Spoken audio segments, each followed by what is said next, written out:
My grandson called me late in the night. "Grandma, I'm at the police station. My stepmother hit me, but she's saying that I attacked her. My dad doesn't believe me." When I arrived at the station, the officer turned pale and muttered, "I'm sorry, I didn't know." It was 2:47 a.m. when my phone shattered the silence of my home. At that hour, no call ever brings good news. Never. I reached out in the dark, fumbling on the nightstand until I found the cell phone. The screen illuminated my face with that cold glare that abruptly brings you back to reality. It was Ethan, my grandson, the only one who still called me Grandma without anyone forcing him to. "Ethan, my son, what happened?" My voice was hoarse with sleep, but my heart was already pounding as if it knew something was terribly wrong. What I heard on the other end chilled my blood. "Grandma." His voice was shaking, broken by sobs. "I'm at the police station, Chelsea. She hit me with a candlestick." My eyebrow is bleeding, but she's saying that I attacked her, that I pushed her down the stairs. My dad believes her. "Grandma, he doesn't believe me." I felt the air leave my lungs. I sat up in bed, barefoot on the cold floor. Ethan's words ricocheted in my head like stray bullets. Chelsea, my son's wife, the woman who in 5 years had achieved what I thought was impossible, turning Rob into a stranger. "Calm down, my boy. Which police station are you at?" "The one in Greenwich Village." "Grandma, I'm scared. There's an officer who says if a responsible adult doesn't come, they're going to transfer me to—" "Don't say another word." I interrupted him, already standing, searching for my clothes with trembling hands. "I'm on my way. Don't talk to anyone until I get there." "Did you understand me?" "Yes, Grandma." He hung up and I stood there in the middle of my room, holding the phone as if it were the only real thing in that moment. My reflection in the closet mirror stared back at me. A woman of 68 years with disheveled gray hair and deep circles under her eyes. But I didn't see a frightened old lady. I saw Commander Elilina Stone, the same woman who had worked in criminal investigations for 35 years.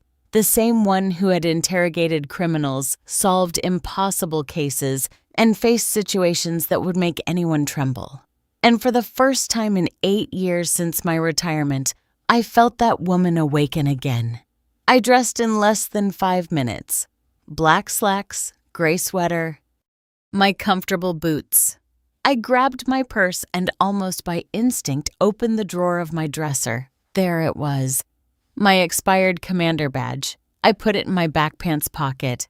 I didn't know if it would help, but something told me I was going to need it tonight. When I stepped outside, the city was shrouded in that thick silence that only exists in the early hours of the morning. I stopped a taxi on the main avenue. The driver, a man in his 50s, looked at me through the rear-view mirror. "Where to?" "Mom? Greenwich Village Precinct, and hurry, please, it's an emergency." He nodded and sped up. I stared out the window without really seeing anything. I only thought about Ethan, his broken voice, the words he had told me. My dad doesn't believe me. Rob, my son, the boy I had raised alone after his father abandoned us when he was just 3 years old. The man to whom I gave everything: education, values, unconditional love. The same one who 5 years ago had stopped visiting me, who had stopped calling me, who had erased me from his life as if I had never existed. And all because of her, because of Chelsea. He met her at a casino where she worked as a dealer. He had just become a widower, devastated by the death of his first wife, Ethan's mother. Chelsea appeared like a saving angel. Young, beautiful, attentive, too perfect. I saw it from the beginning. I saw the way she looked at him, not with love, but with calculation, like someone evaluating an investment. But Rob was blind. He needed to fill the void left by his wife's death, and Chelsea knew exactly how to fill it. Slowly, she began planting doubts in his head. "Your mother is too controlling, honey. She never lets you make your own decisions. She's always judging you.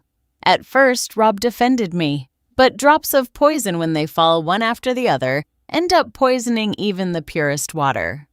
Visits became spaced out, calls became shorter, birthdays were forgotten. Christmases came with invented excuses, until one day he simply stopped reaching out to me. The only one who kept coming was Ethan, the weekends he was supposed to stay with his father. He would find a way to sneak away for a few hours to visit me. He brought me drawings from school. He told me his problems. He hugged me as if, in my arms, he found the refuge he no longer had in his own house. And I, like the fool I was, thought that things would eventually get better. That Rob would come to his senses.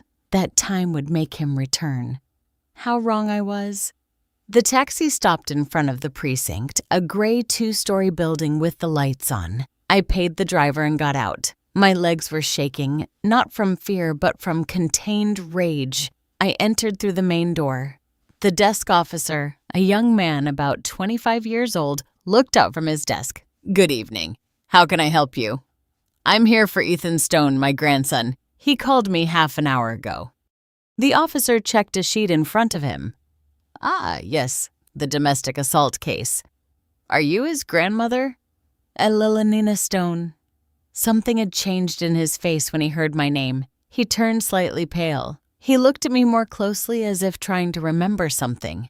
"Stone? Like Commander Stone?" I took out my expired badge from my pocket and placed it on the desk. The officer took it, looked at it, and his expression changed completely. He stood up immediately. "My God, Commander, I'm sorry. I didn't know you were a family. Allow me. Where is my grandson?" My voice came out firm without hesitation. The voice I had used hundreds of times to interrogate, to order, to make people understand that I was not playing games. In the waiting room with his parents and, well, with the complainant. "Captain Spencer is in charge of the case." Spencer? That name made me pause for a second. Charles Spencer? He had been one of my subordinates years ago. A good officer, fair, intelligent. Take me to him. The officer nodded and led me down a hallway that I knew like the back of my hand. I had walked these same floors hundreds of times during my career. Every corner, every door, every crack in the wall brought back memories of a life I thought I had left behind. But that night, I understood something. You never stopped being who you were. You just pretend you've forgotten. We arrived at the waiting room, and there, in that cold space illuminated by fluorescent lights, I saw the scene that would change everything. Ethan was sitting on a plastic chair, his right eyebrow clumsily bandaged with gauze. His eyes were red from crying so much. When he saw me, he jumped up. "Grandma." He ran towards me and hugged my waist as he did when he was a child. I felt his body tremble against mine. I stroked his hair and whispered, "I'm here, my boy, I'm here." But my gaze had already found the other two characters in that scene. Rob was standing by the wall, arms crossed and jaw clenched. He looked at me with an expression I couldn't decipher. Shame, anger, guilt. And next to him, sitting with her legs crossed and a perfectly rehearsed victim expression, was Chelsea. She wore a wine-colored satin robe as if she had been dragged out of bed. She had a bruise on her left arm that looked freshly made. Her brown hair fell in perfect waves over her shoulders. She looked at me with those big, teary eyes as if to say, "Look what your grandson did to me." But I knew that look. I had seen it in dozens of criminals who tried to fool me during my career. The look of someone who knows how to act, of someone who knows how to manipulate. "Elenina," Rob said with a dry voice without moving from his spot. "You didn't have to come." Those 5 words hurt me more than any physical blow. I didn't have time to respond because at that moment, an office door opened and a man in his 50s came out in an impeccable uniform and a serious expression. Captain Charles Spencer. When he saw me, he stopped short. "Commander Stone." "Hello, Charles," I said calmly. "It's been a while." He approached, clearly surprised. "No, I didn't know you were involved in this case. If I had known, now you know, I interrupted him. And I need you to explain exactly what's going on here, because something told me that what I had heard on the phone was only the tip of the iceberg, and I was about to discover how deep the abyss my family had fallen into was. If you want to know how a grandmother everyone had forgotten became the worst nightmare of the person who tried to destroy her family, subscribe and hit the notification bell. Because this story is just beginning. Charles Spencer took me to his office. Ethan came with me, clinging to my hand as if he feared I would disappear. Rob and Chelsea stayed in the waiting room. I could feel my son's gaze fixed on my back, but I didn't turn around. I wasn't going to give him that satisfaction. Spencer's office was small but tidy. A metal desk, 2 chairs in front of it, a filing cabinet in the corner, and a crucifix on the wall. Not much had changed since my time. Even the smell of old coffee and paper was the same. "Sit down, please," Spencer said, closing the door behind us. I sat in one of the chairs, and Ethan settled next to me. His gaze was lowered, his hands clasped in his lap. Spencer sat on the other side of the desk and opened a folder. He sighed before speaking. "Commander, the situation is complicated." "Explain the facts to me," I said, without beating round the bush. "Her version first." Spencer nodded and consulted his notes. Ms. Chelsea Brooks filed the complaint at 11:43 p.m. She arrived accompanied by her husband, Mr. Robert Stone, your son. She alleges that approximately at 10:30 p.m., the minor Ethan returned home after his permitted time. When she reprimanded him, he reacted violently, pushed her down the stairs, and hit her arm. She has bruises that partially match her story. Every word was like a needle sticking into my chest. I looked at Ethan. His head was still bowed, but I saw his hands trembling. "And my grandson's version?" I asked, although from Spencer's tone I already knew that no one had believed him. "The minor alleges that Ms. Brooks was the one who assaulted him first. He says that when he arrived home, she was already angry, that she waited for him in the living room, and without saying a word, hit him with a blunt object. According to him, a silver candlestick. The wound on his eyebrow required 3 stitches. Did you check for the candlestick?" Spencer shook his head, uncomfortable. "Ms. Brooks says that such an object doesn't exist, that the boy invented that story to justify his aggression. And here comes the problem, Commander. The house security cameras were broken that night. Just that night." I leaned back in the chair, processing the information. It wasn't a coincidence. None of this was. "How convenient, right?" I murmured. Spencer looked at me with that expression I knew well. The look of someone who knows something is not right, but doesn't have enough evidence to act. The cameras had been broken for 3 days. According to the husband, they were going to call the technician this week. What about the neighbors' cameras? The street cameras? We are in the process of reviewing them, but the house is in a private residential area. There are no public cameras nearby. Of course not. Chelsea had planned this perfectly. Every detail, every move. This wasn't a fit of anger, it was premeditated. I turned to Ethan, put my hand over his. "Look at me, son." He slowly looked up. His eyes were full of fear and shame. "Tell me everything from the beginning, and don't hide anything from me." Ethan swallowed. He looked at Spencer, then at me again. I was late because I stayed studying at a friend's house. I have a math test on Monday. I got there at 10:15 p.m. Not that late, but when I opened the door, Chelsea was there in the living room with the lights off. Only the kitchen light was on. His voice began to crack, but he continued. She said, "You're late, you insolent brat." I told her I had texted my dad. She laughed and showed me my dad's phone. She had it. My dad was asleep. Then she said, "Your father doesn't care about you. Nobody cares about you. You're an annoyance in this house." Tears started rolling down his cheeks. "I just wanted to go up to my room, Grandma. I swear to you," but she grabbed my arm and pulled me. I tried to break free, and then she took the candlestick from the table and hit me here. He pointed to his bandaged eyebrow. I felt everything spin. I fell to the floor. And while I was lying there bleeding, she gave herself the bruises by hitting herself against the wall.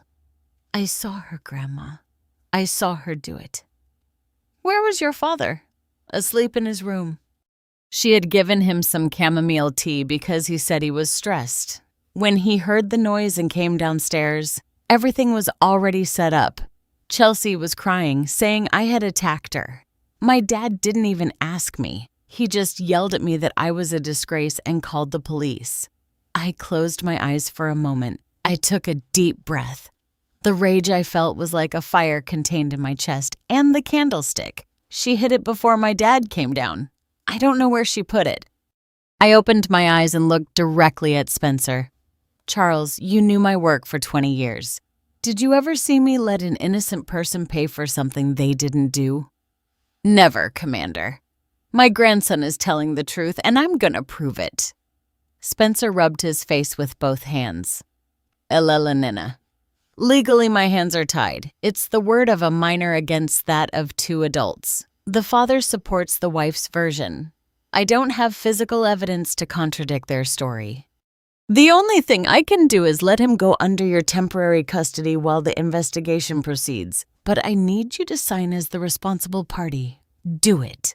I'll take responsibility. Spencer took out some papers and began filling them out.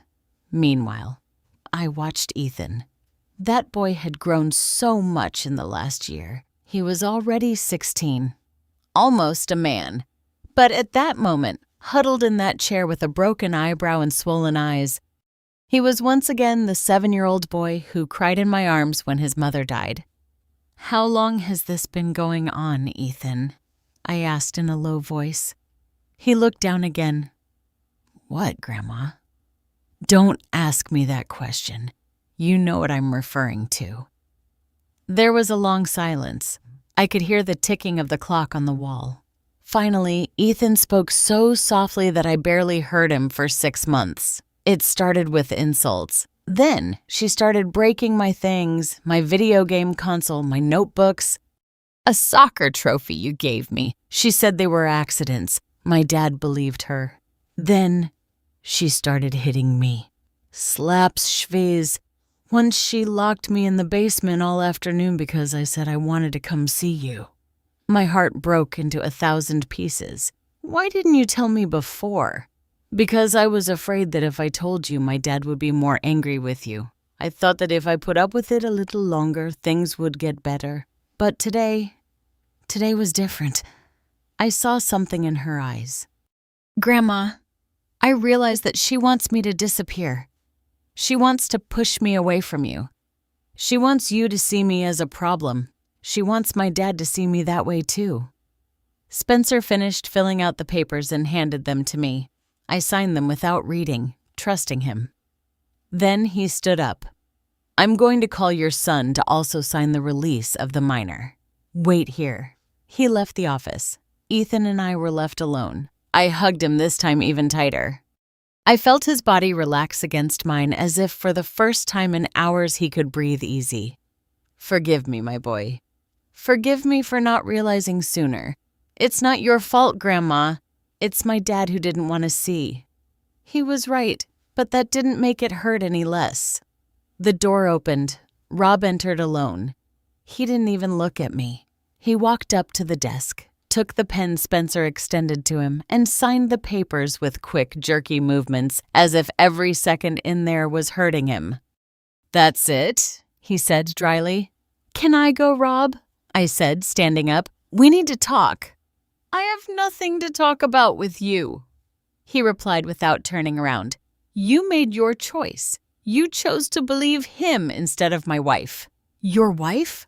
What about your son? When did your own son stop mattering to you? He finally looked at me, and what I saw in his eyes chilled my blood. There was no love. There was no guilt. There was just nothing. A void I didn't recognize. My son attacked my wife. The evidence is there. Chelsea has the bruises. He has a history of bad behavior at school. What history? Ethan exploded. That's a lie. I've never had problems at school. You were suspended last week for fighting with a classmate because that classmate was bothering a girl. He was harassing her and I defended her. The principal congratulated me after speaking with the witnesses. Rob didn't answer. He simply turned around and left the office, closing the door with a loud bang. I stood there, feeling every piece of hope I had of getting my son back crumble. Spencer put a hand on my shoulder. I'm sorry, Alelena. Don't be sorry, I replied, wiping away a tear that had escaped without permission. He made his choice. Now I'm going to make mine. I took Ethan's hand. Let's go home. We left the precinct into the cold, early morning. Chelsea and Rob had already left, on the empty street under the orange glow of the street lights. I stopped for a moment. Ethan looked at me. What are we going to do, Grandma? I looked into his eyes. Those eyes that so resembled his mother's. Good, noble, and capable of lying. We're going to prove the truth, my boy, and we are going to make her pay for every tear she made you shed because Chelsea made a mistake tonight. A mistake that would cost her everything. She messed with my grandson, and no one, absolutely no one, hurts my family without me doing something about it. Commander Alelena Stone was back. And this time there was no retirement that could stop me. What secret was Chelsea hiding? Why so much hatred towards an innocent boy? The truth was darker than I imagined. We arrived at my house when the sun was barely beginning to peek out between the buildings. Ethan walked silently beside me, dragging his feet from fatigue and pain. I lived in a modest apartment in Greenwich Village, a third floor without an elevator that I had bought with my life savings. It wasn't luxurious, but it was mine. Every piece of furniture, every dish, every memory on those walls belonged to me. I opened the door and turned on the lights. The familiar smell of coffee and cinnamon greeted me. I always left a stick of cinnamon on the stove so the house would smell like home. Come sit on the couch, I said to Ethan. I'm going to make you something to eat. I'm not hungry, Grandma. I didn't ask if you were hungry. I said, I'm going to make you something. He managed a weak smile and collapsed onto the brown fabric sofa. It was old, but comfortable. I had bought it at a second-hand market 15 years ago, and it still held up. I went to the kitchen and heated milk. I prepared 2 cups of hot chocolate, the way my mother taught me when I was a girl. I cut a piece of the chocolate chip cookie I had bought the day before at the local bakery 2 blocks away. I returned to the living room with everything on a tray. Ethan took the cup in his hands and took a sip. He closed his eyes, savoring it. For a moment, he seemed to forget everything that had happened. Thank you, Grandma. Eat slowly. Then I'll give you something for the pain in your eyebrow. I sat beside him and drank my chocolate in silence. Outside, the city was beginning to wake up. You could hear the first trucks, the whistle of the man selling bagels on the corner, the barking of the neighbor's dog on the second floor. Grandma, Ethan said after a while, can I stay with you? Of course, for as long as you need. No, I mean forever. I don't want to go back to that house, not with her there. I placed my cup on the coffee table and looked at him. Ethan, legally your father has custody. I can only have you temporarily until the case is resolved. If you want to stay with me permanently, we'll have to do things properly with lawyers, with judges, but my dad will never agree. We don't know until we try. He shook his head. He does everything Chelsea tells him. Since they got married, it's like my dad is a different person. Do you know what I heard a week ago? What did you hear? Ethan lowered his voice as if someone could hear us. They were in their room. I was going to the bathroom and passed their door. It was slightly ajar. Chelsea was talking on the phone with someone. She was saying, "Don't worry. Everything is going according to plan. When the old lady dies, Rob will inherit the house. We'll sell it and get at least $4,500,000. With that and what I've already saved, we'll go to Miami. We'll open the hotel we always dreamed of, and the kid, we'll send him to a military boarding school in San Diego. Let someone else deal with him." I felt the blood boil inside me. Are you sure of what you heard? Completely sure, Grandma. That's why that night when I came home late and she attacked me, I knew it was part of her plan. She wants to push me away from you. She wants you to see me as a problem. She wants my dad to see me that way too. And when I'm no longer in the way, all that's left is to wait for you. He didn't finish the sentence. He didn't need to. Chelsea was planning my death, or at least she was waiting for me to die soon. And in the meantime, she was going to destroy any bond that existed between my son and me, between Ethan and his father. Did you say anything to your father? I tried. The next day, when Chelsea went to the hair salon, I told him what I had heard. Do you know what he told me? That I was making things up because I couldn't accept that he moved on with his life, that I was a resentful teenager, that Chelsea had been very patient with me, and that I was just making her look bad. The helplessness I felt in that moment was crushing. My own son, the boy I had raised to be fair and honest, was completely blinded. You are not making anything up, Ethan, and I believe you every word. He leaned his head on my shoulder and sighed. Why does she hate us so much, Grandma?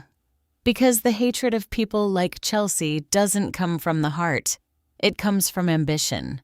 For her, you and I are obstacles, things that stand between her and what she wants. And what does she want? Money, power, an easy life without working for it. I fell silent, thinking.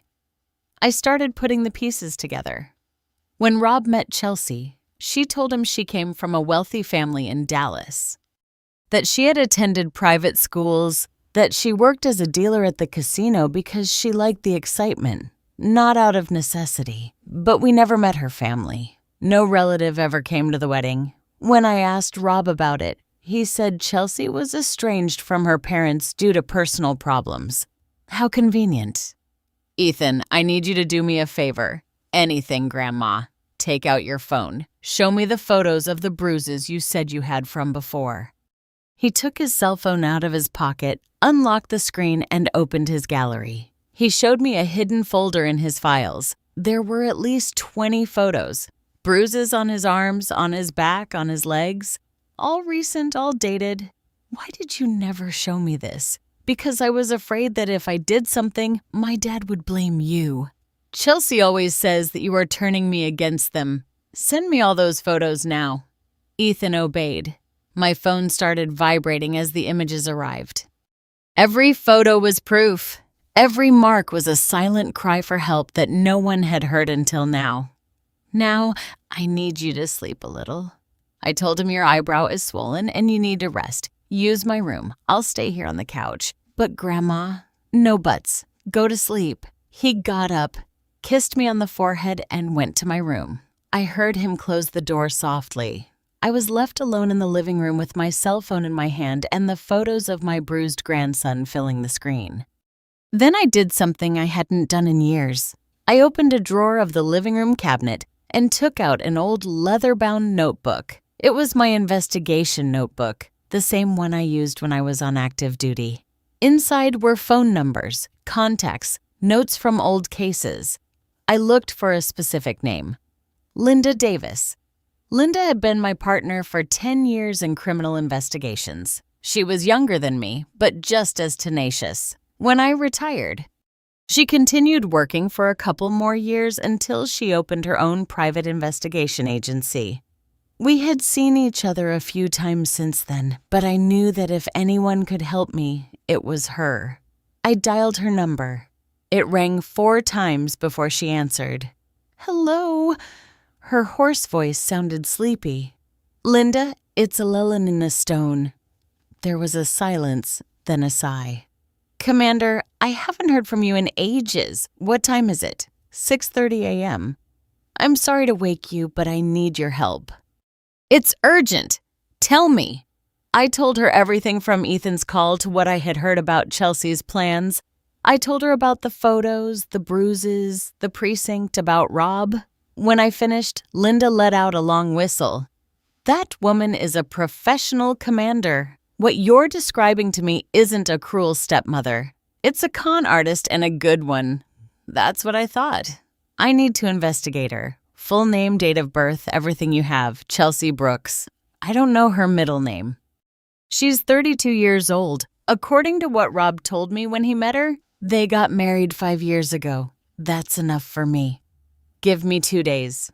I'll check her background, previous marriages, financial history. If she has a past to hide, I'll find it. Thank you, Linda. Don't thank me yet.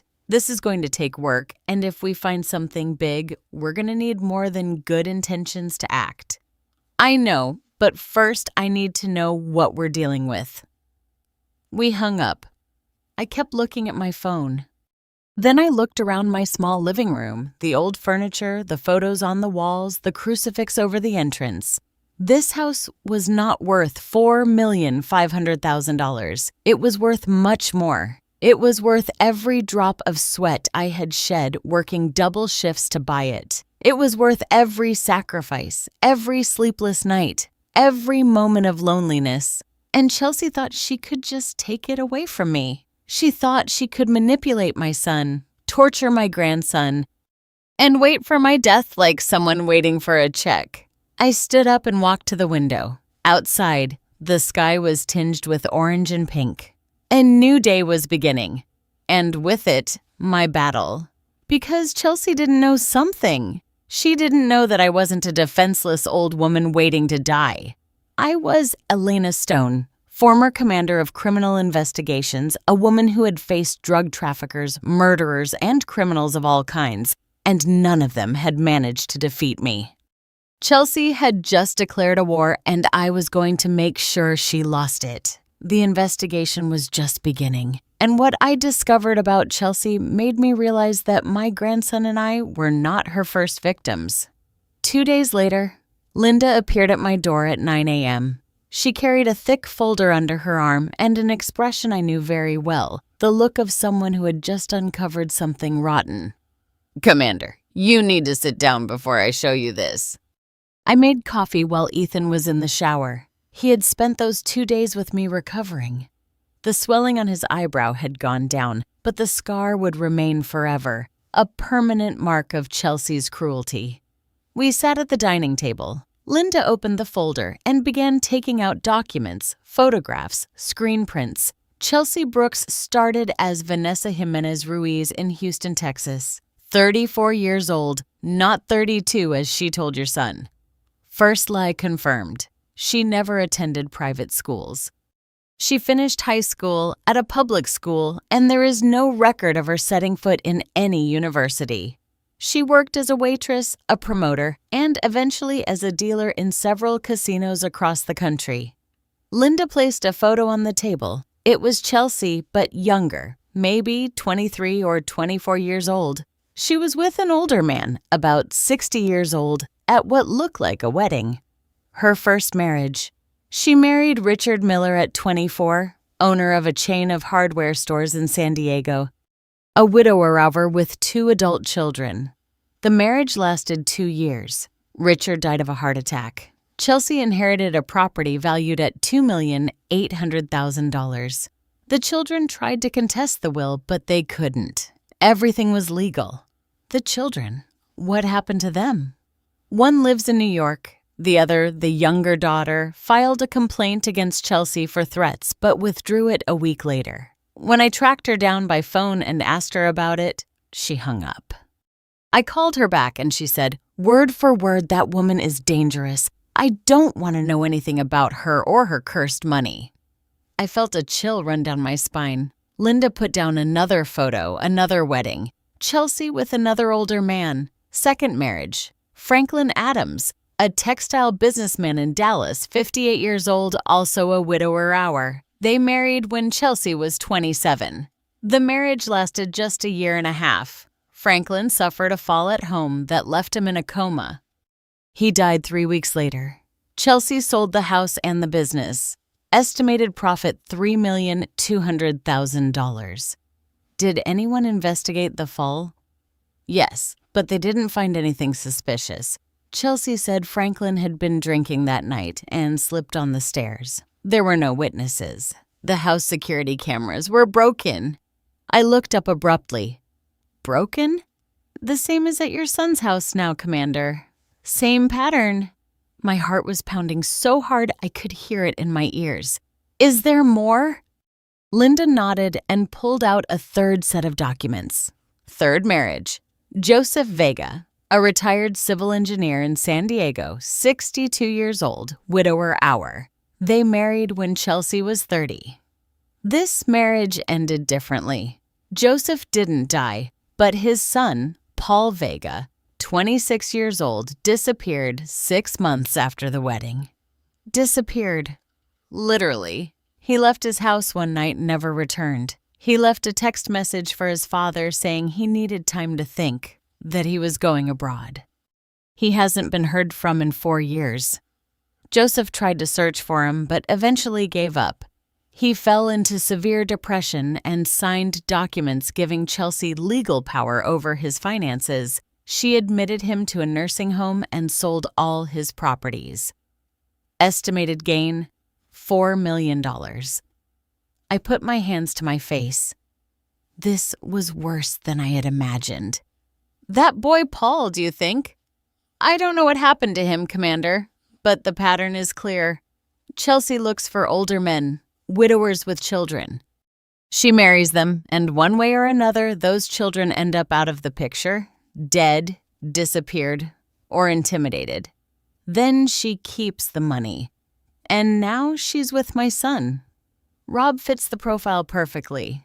Young widower with a teenage son and with a mother who has a property in her name. She can't touch you directly while you're alive, but she can make your son inherit and then manipulate him into selling. That's why she wants to push Ethan away, I said, understanding everything.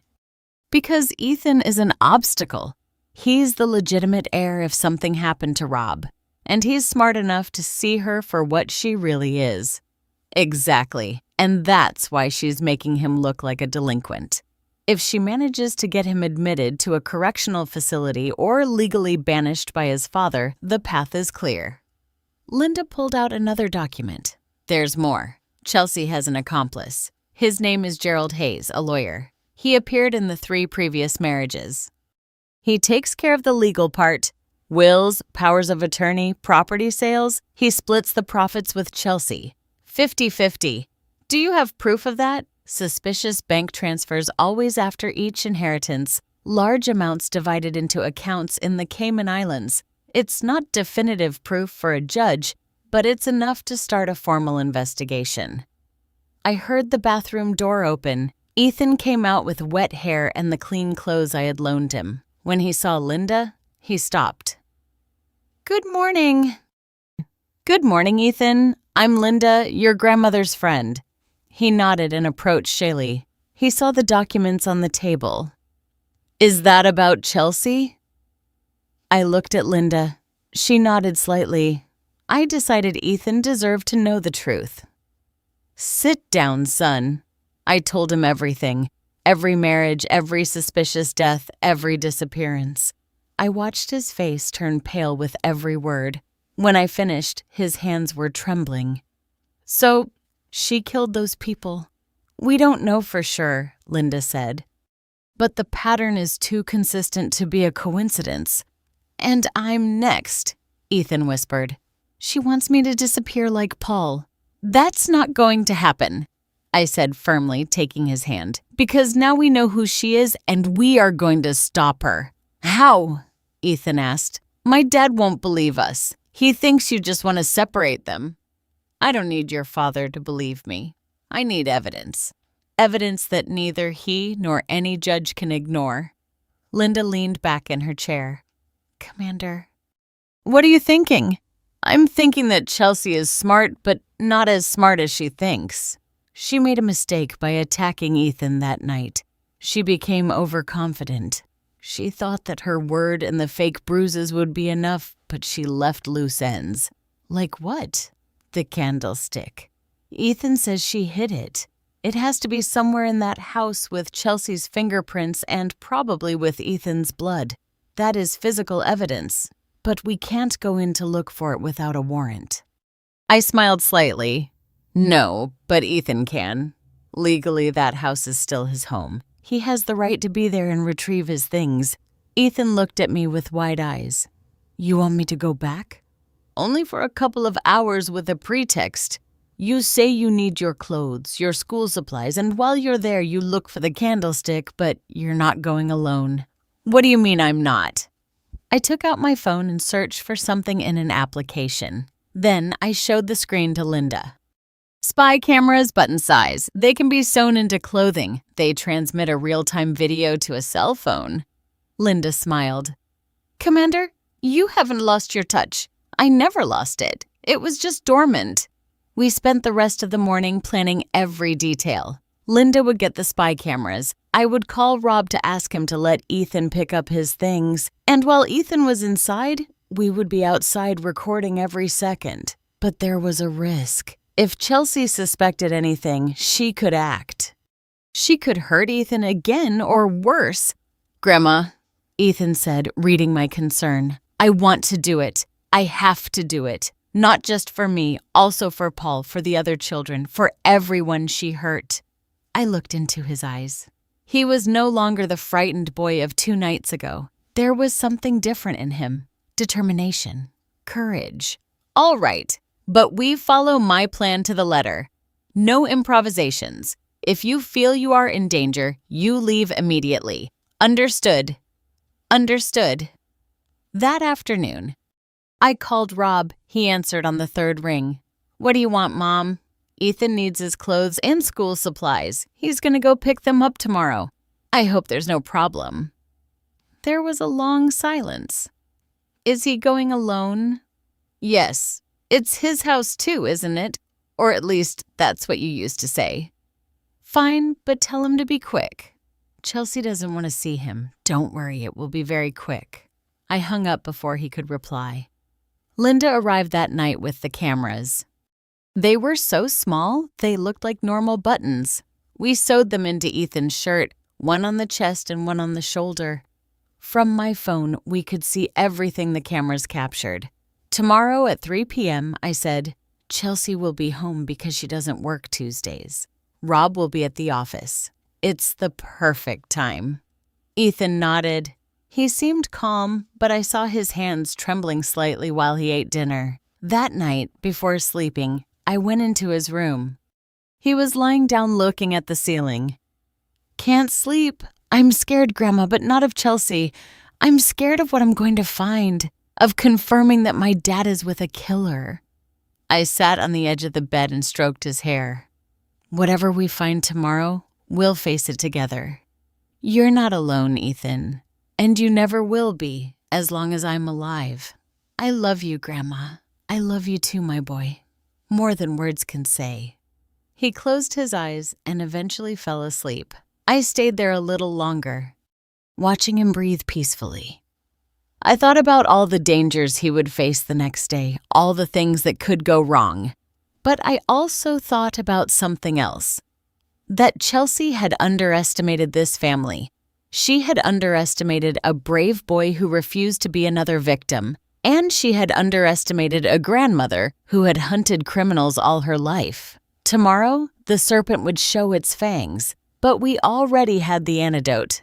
The next day, Ethan entered that house with the cameras rolling. What we recorded that afternoon chilled our blood, and it gave us the weapon we needed to destroy Chelsea. It was 2:45 p.m.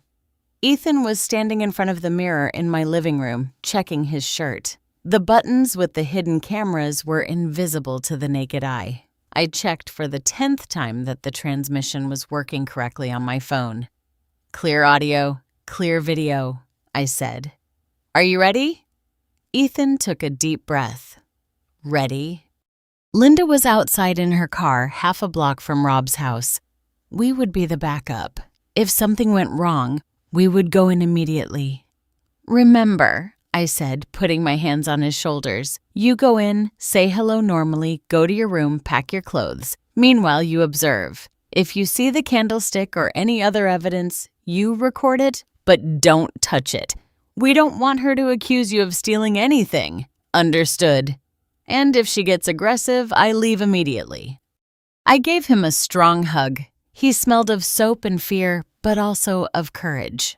"Let's go," Linda said from the doorway. "It's time." We went down to Linda's car. I sat in the back seat with my phone in my hands, the screen showing what Ethan's cameras saw. Linda drove in silence, her knuckles white on the steering wheel. We arrived at the Upper East Side. Rob's house was large, 2 stories with a front yard and an electric gate. He had bought it with the life insurance money from his first wife.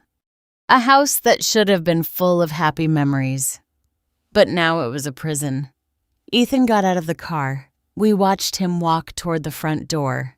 On my phone, the image moved with every step he took. He rang the bell. The door opened, and there was Chelsea. She wore black athletic pants and a tight pink blouse. Her hair was pulled back in a ponytail. Without makeup, she looked younger but also more calculating. Her eyes scanned Ethan up and down like a predator evaluating its prey. "You showed up," she said with a flat voice. "I thought you'd chicken out. I came for my things. My dad said I could." "Your dad says a lot of things. Come in but hurry. I don't have all day." Ethan entered. The camera captured everything. The elegantly decorated living room, the marble floor, the paintings on the walls, everything impeccable, everything perfect, a facade. "Go to your room. You have 30 minutes, Chelsea ordered, closing the door behind him. Ethan went up the stairs. The camera recorded every detail. He reached his room and opened the door. My heart broke, seeing what the cameras showed. The room was completely trashed. Ethan's clothes scattered on the floor, his posters ripped from the walls, his desk overturned, books strewn everywhere, his bed stripped of sheets as if a hurricane had passed through there. "My God," Linda whispered, watching the screen in the rearview mirror. I heard Ethan's shaky voice through the audio. "What happened to my room?" Chelsea's voice came from downstairs, yelling, "You packed up your mess like the pig you are. That's why your room is like that." Ethan began picking up his clothes and putting them into a backpack. His hands were shaking. The camera captured him pausing in front of a broken photo on the floor. It was a picture of him with his mother taken a year before she died. The frame was in pieces. The photo had a shoe print on it. I watched Ethan carefully pick it up, wipe off the dust, and put it in his backpack. "Breathe, son," I whispered, though I knew he couldn't hear me. "Breathe." He finished packing his clothes. Then he opened his desk drawer, looking for his notebooks. That's when I saw it. On my phone screen, behind a pile of broken notebooks, something shone. "Stop," I said into the phone. "Focus on that." As if he had heard me, Ethan moved the notebooks. And there it was, a silver candlestick, heavy antique with dark spots at the base. Blood. He found it. Linda said. "That's it." Chelsea's voice interrupted from the stairs. "Are you done? You've been up there for 15 minutes. "Almost," Ethan replied, his voice surprisingly calm. Quickly, with trembling hands, he took out his personal phone and snapped several pictures of the candlestick. Then he left it exactly where it was and closed the drawer. "Well done," I murmured. Ethan left his room with the backpack on his shoulder. He started down the stairs. Chelsea was waiting for him at the bottom, arms crossed. "Is that all?" "Yes." "Perfect. Then you can leave and not come back. This is my house, too." Chelsea let out a cold laugh. "Your house? This house belongs to your father, and I am his wife. You're just an accident he had to put up with all these years. My mom wasn't an accident." Chelsea's eyes narrowed dangerously. "Your mother is dead, and your grandmother will be soon, too. It's a matter of time. Old women like her don't last long, and when she dies. Your father is going to inherit that filthy house where she lives. We're going to sell it. We're going to move away. And you're going to stay in a boarding school where you learn not to be so insolent? Is that why you hit defenseless kids? Because it makes you feel powerful?" Chelsea took a step towards him. The camera perfectly captured her face. Pure fury. "I didn't touch you, you lying brat. You attacked me, and if you repeat that lie again, I'll make sure you rot in a juvenile facility." I know the truth, and my grandmother does too. Your grandmother is nobody. She's a washed-up old lady who doesn't know when to give up. But she'll learn. Everyone learns eventually. At that moment, we heard another voice. A voice that made my world stop. What are you two talking about? Rob had just entered through the front door. He wore his office suit, his tie loose. He looked tired, old, nothing like the son I remembered. Honey, Chelsea said immediately, changing her tone to one of sweetness and concern. You're home early. Ethan was just leaving. Rob looked at his son, then at Chelsea. Something in his expression told me he had heard more than she thought. What was that about a boarding school? I was just explaining to him that if he continues to misbehave, we'll have to take measures, Chelsea replied quickly. She said that when Grandma dies, they were going to sell her house, Ethan said, his voice firm. Despite his fear, she said it word for word. That's a lie, Chelsea exclaimed. Rob, honey, your son is making things up again to turn you against me. I'm not making anything up, and you know it. Rob ran his hands over his face. He looked like a man on the verge of collapse. Ethan, go now. Dad, you need to listen to me. I said go. The scream echoed throughout the house. Ethan took a step back, hurt. I squeezed my phone so hard I thought I would break it. All right, Ethan said in a low voice. I'm going, but when you want to know the truth, you know where to find me. He left the house. The door closed behind him. On the screen, we could still see Rob and Chelsea in the living room. She approached him. She placed her hands on his chest. Honey, you're stressed. That kid is making you sick. We should. I need to be alone. Rob interrupted her, pulling away. He walked up the stairs without saying anything else. Chelsea stayed there, looking at her cell phone with a smile that chilled my blood. She dialed a number. Gerald, it's me. We have to speed things up. The brat is causing problems. Yes, I know. Give me one more week and everything will be ready. The old lady won't know what hit her. She hung up, and at that moment, I knew we didn't have much time. Ethan arrived at the car. He got into the back with me. His eyes were full of tears he refused to shed. I'm sorry, Grandma. I tried. Don't apologize, I said, hugging him. You did perfectly. We got what we needed. Linda started the car and we drove away from there. On my phone, I reviewed the recordings. We had everything. The candlestick, Chelsea's threats, her confession about selling my house, her call with Gerald, but more importantly, I had something that broke my heart. The confirmation that my son was lost. That night, after Ethan fell asleep, I went out onto the balcony of my apartment. The city glowed under the streetlights. It was cold. Or maybe it was just my heart that felt frozen. I thought about Rob when he was a child, how he would run to me every time I came home from work, how he would hug me and say, Mom, I missed you all day, the nights I spent awake when he had a fever, the times I defended him when other kids made fun of him for not having a father.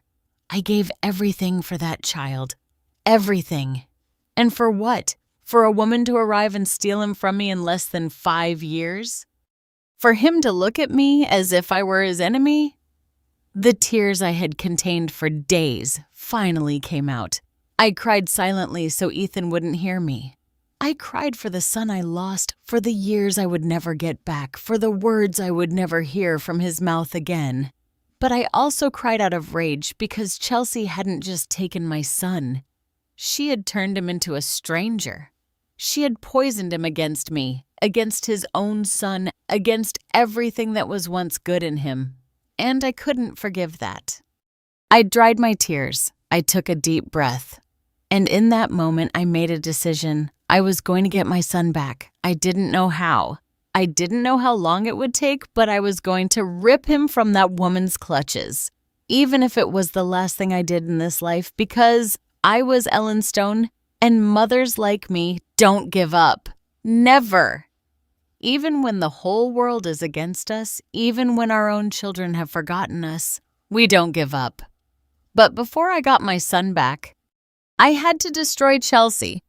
And for that, I needed more than just recordings. I needed a perfect trap.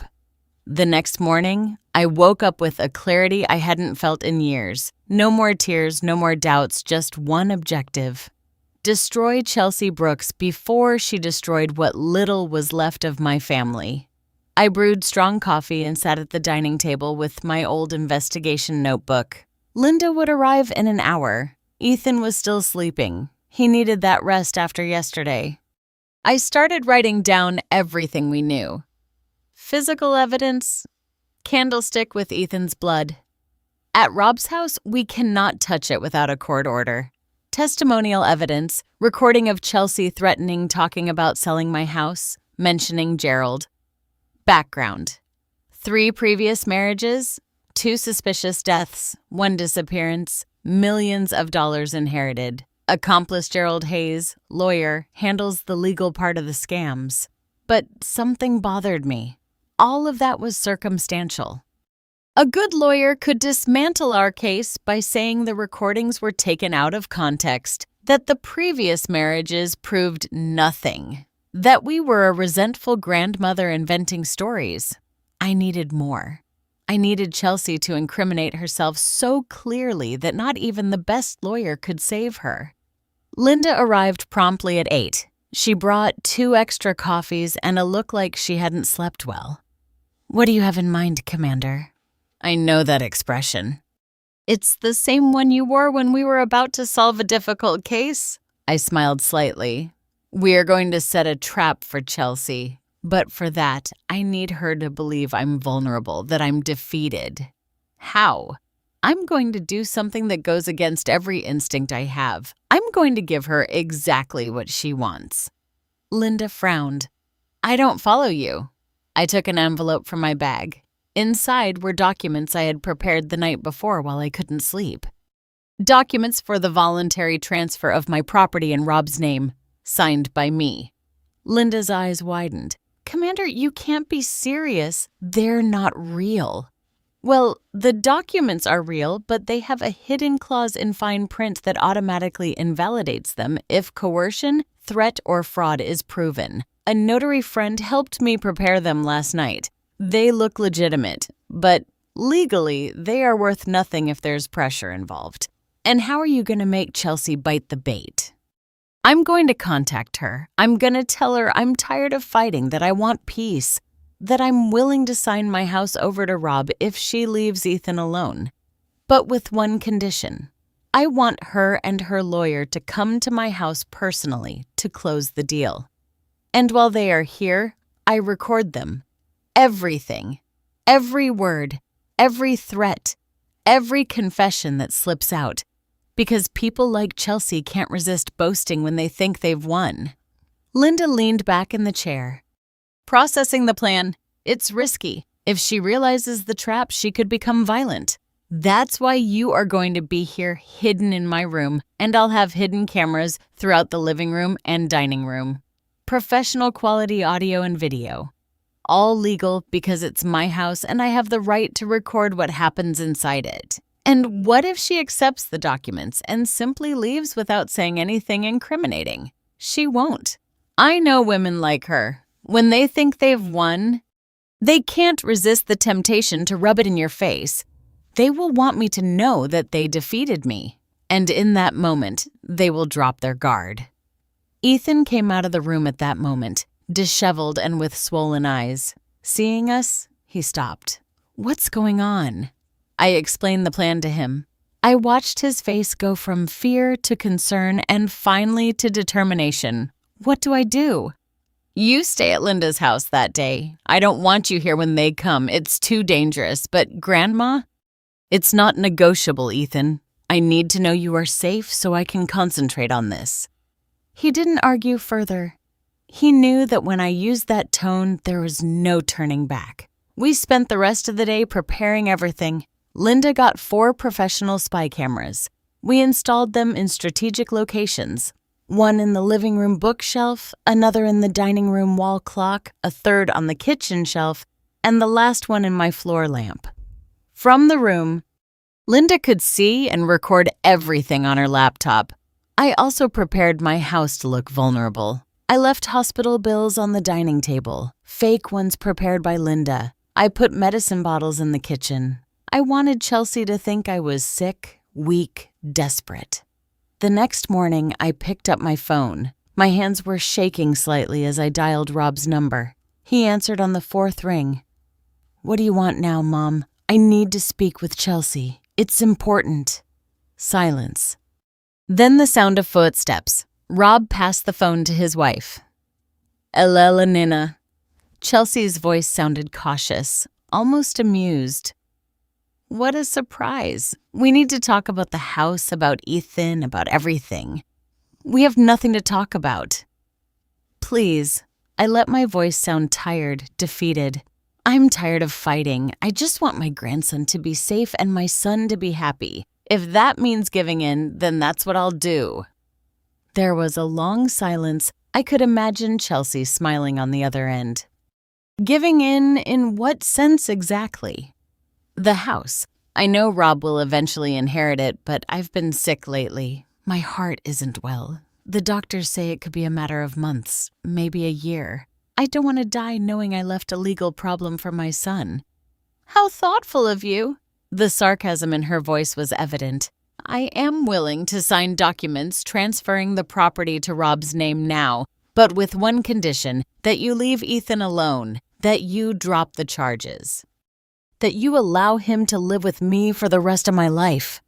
Another silence. I could hear voices in the background. Chelsea was consulting with someone, probably Gerald. "When do you want to do this?" "Tomorrow, 3:00 p.m. at my house. Bring your lawyer if you want. I want everything to be legal and final." "Why the sudden change of heart, Elelanina?" "Because I'm tired. Because I no longer have the strength to fight. And because at the end of the day, my son chose and he didn't choose me." Those last words hurt to say because they were true. "Tomorrow at 3 then," Chelsea said. "And I hope you're not playing games with me, old lady, because if you are, I promise you'll regret it." "I'm not playing games. I just want peace." She hung up. I was left staring at the phone, my heart pounding furiously. Linda placed a hand on my shoulder. "You did very well, Commander. You sounded convincing. It's because part of it is true," I admitted. "I am tired. And Rob did choose her over me. But we are not going to let her win. No, we are going to make sure she loses everything." We spent the rest of the day going over every detail of the plan. Where would I sit? Where would they sit? What questions to ask to make them talk? How to subtly provoke them so they felt secure in themselves. That night, before sleeping, I went into Ethan's room. He was lying down looking at the ceiling. "Nervous, Grandma?"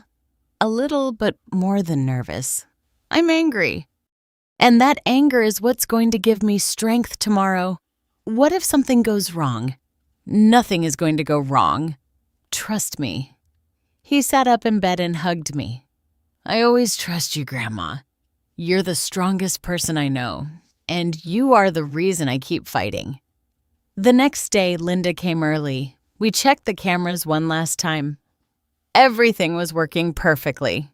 At 100 p.m., we took Ethan to Linda's house. Her husband, a quiet and reliable man, stayed with him.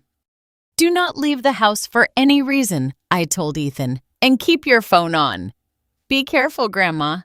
"I always am." Linda and I returned to my apartment. She set up in my room with her laptop, headphones, and a professional recorder. I stayed in the living room waiting. At 2:55, the doorbell rang. I took a deep breath. I stood up. I smoothed my gray blouse and dark skirt. I had chosen clothes that made me look older, more fragile. I opened the door. There they were. Chelsea in a beige office dress and high heels. Beside her, a man in his 50s, impeccable suit, briefcase in hand, Gerald Hayes, no doubt, and behind them, with an uncomfortable expression, was Rob. "Come in," I said softly. "I was expecting you." Chelsea entered first, looking at my house with barely disguised contempt. Gerald followed her, evaluating everything with a lawyer's eyes. Rob entered last without looking me in the eyes. "Sit down, please." I gestured to the couch and dining chairs. Chelsea sat on the main armchair as if she owned the place, Gerald next to her, Rob on a separate chair as if wanting to disappear. I sat across from them. And in that moment, with the cameras recording every second, the final game began. "Thank you for coming," I said. "I know this isn't easy for any of us." Chelsea smiled. That predator's smile I had seen so many times on criminals who thought they had won. Elelenina, I always knew you'd eventually see reason." And so it began. The trap was set. The poison was served. Now it only remained to see if the serpent was arrogant enough to drink it. What Chelsea and her accomplice said that afternoon, believing they had won, sealed their fate. Every word was a confession. Every smile, more evidence of their guilt. Gerald Hayes opened his briefcase and took out a folder of documents. He placed them on the coffee table with precise, calculated movements. He was a man of measured gestures, with slicked back hair and gold-rimmed glasses that probably cost more than my 3 months' rent. "Mrs. Stone," he began in a professional voice, "I understand that you wish to transfer the property located at Greenwich Village 247, apartment 302, to your son, Robert Stone's name. Is that correct?" "That's right," I replied, keeping my voice tired, resigned. "Excellent. I have prepared the necessary documents. I just need you to review them and sign here, here, and here." He pointed to several lines with his expensive pen. I took the papers. I pretended to read them carefully. In reality, I was observing everyone's reactions. Rob looked at the floor, uncomfortable. Chelsea couldn't hide the gleam of triumph in her eyes. Gerald maintained his professional mask, but I saw him exchange a quick glance with Chelsea. "These documents," I said slowly, "indicate that I transfer the property voluntarily without receiving anything in return. Is that correct?" "Correct," Gerald replied. "It is a lifetime donation to your direct heir." "Perfectly legal. And what about Ethan?" Chelsea leaned forward, crossing her legs. "Dear Elelenina, let's be realistic. Your grandson attacked an adult woman. That is a serious crime. I can't just forget about it. But you said I didn't say anything." She interrupted me with a cold smile. "You said you wanted to transfer the house. I simply agreed to come and witness this act of maternal generosity." The venom in her words was evident. I looked at Rob. "Do you also think that? Do you think your son deserves to be in a juvenile facility?" Rob finally looked up.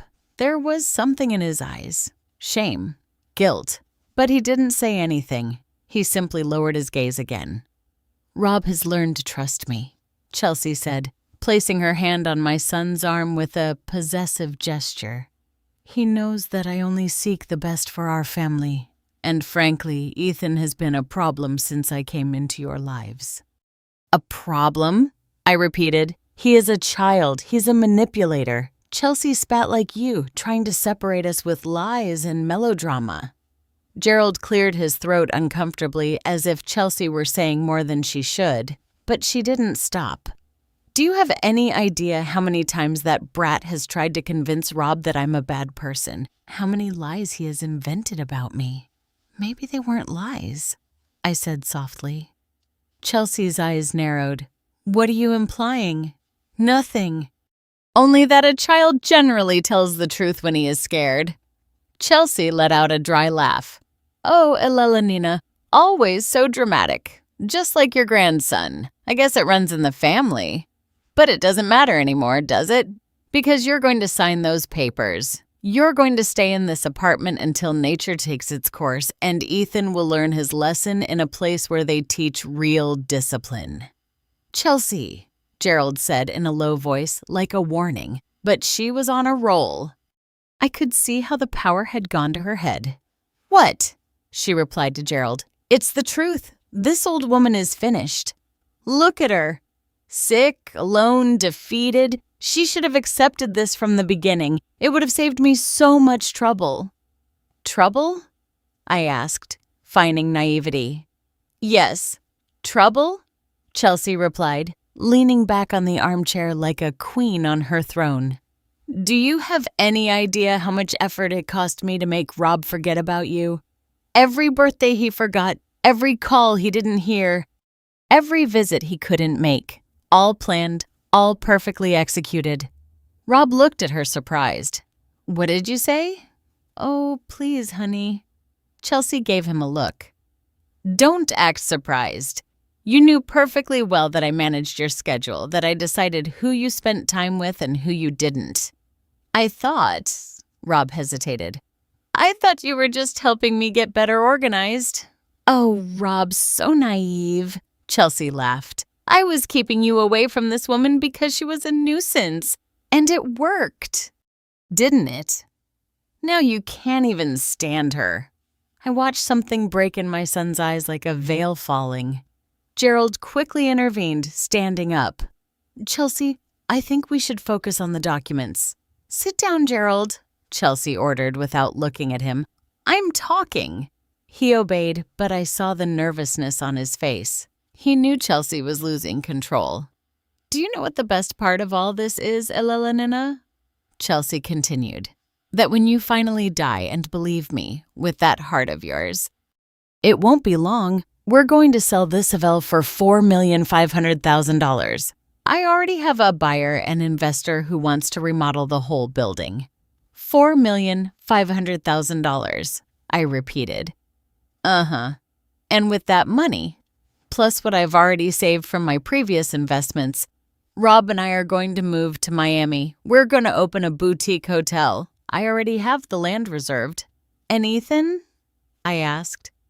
Ethan is going to a military boarding school in San Diego. Everything is already arranged. As soon as he turns 18, he'll be someone else's problem. Chelsea, stop! Rob said, standing up. What are you talking about? We never discussed any of that. Because you don't have to discuss anything, honey, Chelsea replied condescendingly. I take care of everything as always. As I took care of pushing this old woman away, of controlling your son, of planning our future. You took care of pushing my mother away. Rob's voice was trembling. Someone had to do it. She was never going to let go of you. Mothers like her are toxic. They cling to their sons like leeches. I bit my lip to keep from screaming. I needed her to keep talking. And the candlestick, I said softly. Did you take care of that too? Chelsea looked at me and smiled. Ah, that. Yes, it was clever, wasn't it? The brat was late. I was already tired of his judgmental looks, his passive-aggressive comments. So when he came in, I gave him what he deserved. A good hit with the silver candlestick that my dear dead mother-in-law gave me. Ironic, right? Rob was pale. You hit him first. Of course, but then I hit myself against the wall. A few strategic bruises, some well-acted tears, and you believed me as always. Chelsea. Gerald tried to interrupt her again.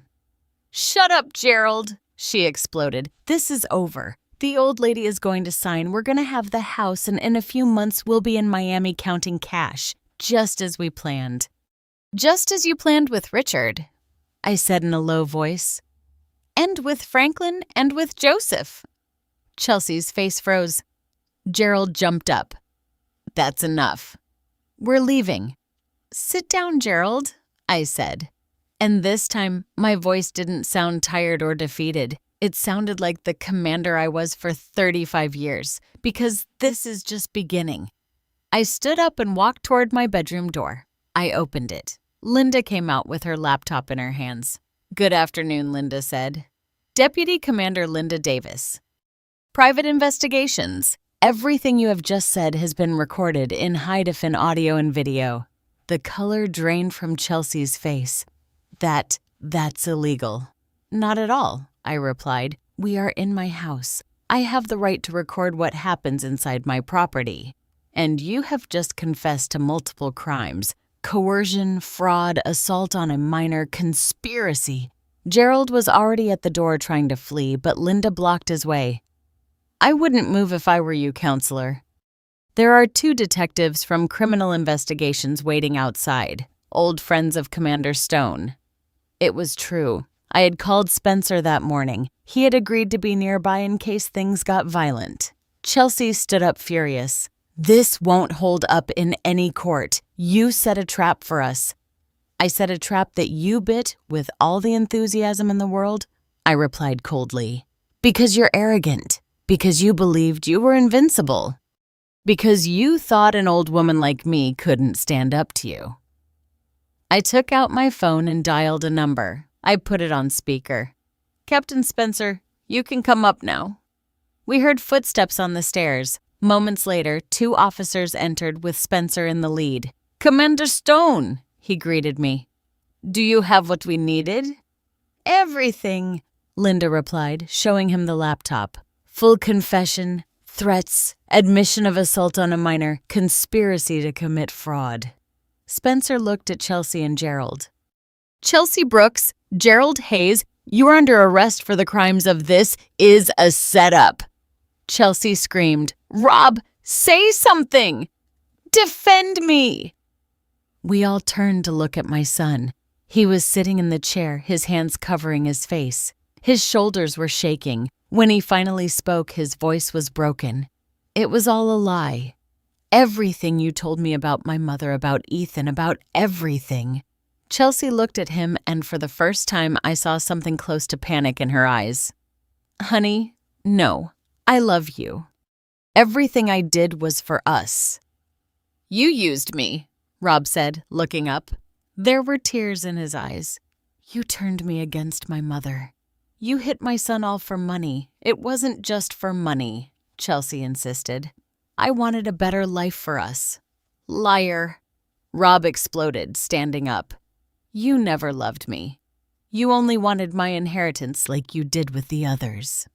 The officers handcuffed Chelsea. She kept screaming, trying to reach Rob. "Rob, please don't let them take me. I'm your wife." But my son just turned away. Gerald was handcuffed in silence with the resignation of someone who knows the game is over. As they were being led out of the apartment, Spencer approached me. "Commander, I need you to come in tomorrow to give a formal statement. This is going to be long, but with this evidence, there's no way they're getting out." "I'll be their Gibbs when they left." Only Linda, Rob, and I remained. The silence was deafening. Rob looked at me, and for the first time in 5 years, he truly saw me. "Mom," his voice broke. "I'm sorry. I'm so sorry. I wanted to run to him. I wanted to hug him. But something stopped me. Years of pain, years of abandonment, years of tears." "No, Rob," I said softly. "Not yet." "And I'm sorry doesn't fix 5 years of forgetting me. It doesn't fix you believing a stranger over your own mother. It doesn't fix you letting that woman hit your son." He nodded, tears streaming down his face. "I know. You're right. I don't deserve your forgiveness." "It's not about deserving it," I replied. "It's about earning it, and that's going to take time. A lot of time." I walked up to him. I placed my hand on his cheek. "But you are my son, and even though you forgot me, I never forgot you. So we are going to heal this together slowly, but only if you are willing to do the real work. Anything, Mom?" "Anything." Linda discreetly gathered her things and said goodbye. When she was gone, Rob and I stayed in my living room. The same place where years ago he played with him when he was a child. The same place where we celebrated his birthdays. The same place he had stopped visiting. "Where is Ethan?" he asked. "Safe, with Linda and her husband. I need to see him. I need his voice broke. I need to ask for his forgiveness." "You will. But first, you need to understand something, Rob. Ethan suffered for months and you didn't see it. Not because you couldn't, but because you chose not to see it." "I know." "And I'll carry that guilt for the rest of my life." "Good. Because that guilt will remind you not to fail like that ever again." We stayed in silence for a moment. Then I hugged him and he cried in my arms like when he was a child because at the end of the day, he was still my son. And even though he had broken my heart, I was his mother. And mothers never stop loving even when it hurts. Justice was just beginning. But the hardest part would not be seeing Chelsea pay for her crimes. It would be rebuilding a family that she had destroyed piece by piece. A week later, I was sitting in a downtown restaurant. I had chosen the place carefully. The Oakleaf Cafe, a spacious place with a patio known for its traditional food and family atmosphere. It had tables far enough apart for privacy, but it was also busy enough to have witnesses to what was about to happen. Linda was at a nearby table with her laptop and recording equipment discreetly hidden. Captain Spencer had also agreed to come, off-duty, but present, and I had invited a notary, Counselor Rodriguez, a man in his 60s who had worked with me on several cases when I was on active duty. He was someone I trusted completely, but the most important invitation I had made 3 days earlier when I called Rob. "I need you to come to a meeting," I told him. "Bring Chelsea." "Mom, she's under house arrest. Gerald managed to get her bail while they await trial." "I know. That's why I need her to come." "Tell her I have a proposal, that I want to resolve this without going to trial." "Are you serious?" "Completely." 3:00 p.m., Saturday, the Oakleaf Cafe. You, her, and me to talk like adults. Rob hesitated. "I don't know if that's a good idea, Mom." "Trust me, son. Just one more time." And he agreed. Now, sitting at that round table under the shade of a cherry tree, I waited. I had ordered a pitcher of iced tea and a plate of donuts. My hands were steady, my breathing controlled. But inside, my heart was beating like a war drum. They arrived at 3:05. Rob was wearing a white shirt and jeans, deep dark circles marking his face. He had lost weight in the last week. Chelsea walked beside him with her head held high, dressed in a black business suit and dark sunglasses. She wore an electronic ankle monitor, barely visible under her pants. They sat across from me. Chelsea took off her glasses and looked at me with a mixture of hatred and curiosity. "Here we are, Alelinina. You said you had a proposal." "That's right," I replied calmly. "But before we get to that, there are people I want you to meet," I signaled. Spencer approached our table, followed by Counselor Rodriguez. Chelsea immediately tensed. "What is this?" she asked. "This is a meeting to clarify things once and for all," I said. "Captain Spencer, Counselor Rodriguez, please take a seat." They sat down. Rob looked confused from one to the other. Chelsea's fists were clenched on the table. "Chelsea Brooks," I began. Or should I say Vanessa Jimenez Ruiz? "In the last 2 weeks, we have investigated every aspect of your life, and we have found fascinating things. I don't know what you're talking about. I think you do know, but let me refresh your memory." I took a tablet from my bag. I turned it on and placed a photo on the table. It was of Richard Miller, Chelsea's first husband. Richard Miller, 60 years old when he died. Sudden heart attack. You inherited $2,800,000. That was years ago. And it was completely legal. Legal, yes, but suspicious, especially when we reviewed the medical records. Richard never had heart problems before marrying you, but during the 2 years of marriage, he visited the doctor 6 times, complaining of dizziness, nausea, weakness, symptoms consistent with Digitalis poisoning. Rob turned pale. "Poisoning. Digitalis is a substance extracted from foxglove plants," Spencer explained. "In small, constant doses, it causes symptoms that look like natural heart problems. In sufficiently high doses, it causes a fatal heart attack." "That's ridiculous," Chelsea said, but her voice trembled slightly. "You don't have proof of that." "You're right. We don't. Richard was cremated, but we have his daughter, Patricia Miller, who finally agreed to talk to us." I signaled again. Linda pressed something on her laptop. From the restaurant speakers, an audio recording began to play. It was the voice of a middle-aged woman. "I always knew Chelsea killed my father. He was a healthy man until he married her. He started getting sick little by little. Loss of appetite, confusion, extreme fatigue. We begged him to go to the doctor to get a full checkup, but Chelsea always said he was fine, that it was just stress. One night, He simply dropped dead in the living room. She cried at the funeral, but I saw her counting the money when she sold my father's house a week later. Chelsea stood up abruptly. That always hated me. She was jealous because her father loved me more than her. Sit down, I said in a firm voice, because I'm not done yet. I changed the photo on the tablet. Now Franklin Adams appeared. Franklin Adams, 58 years old. He fell down the stairs of his house. He died 3 weeks later. $3,200,000 inheritance. The security cameras were conveniently broken that night. It was an accident, Chelsea insisted. A very convenient accident, especially considering that Franklin had updated his will a week before, leaving you everything. And especially suspicious when we spoke with his personal doctor, who told us that Franklin was considering divorcing you because he had discovered suspicious transfers from his bank account.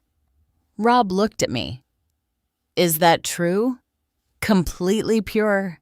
Spencer replied, We have bank statements showing transfers of $150,000 over 3 months from Franklin's account to a Cayman Islands account, an account shared by Chelsea and Gerald Hayes.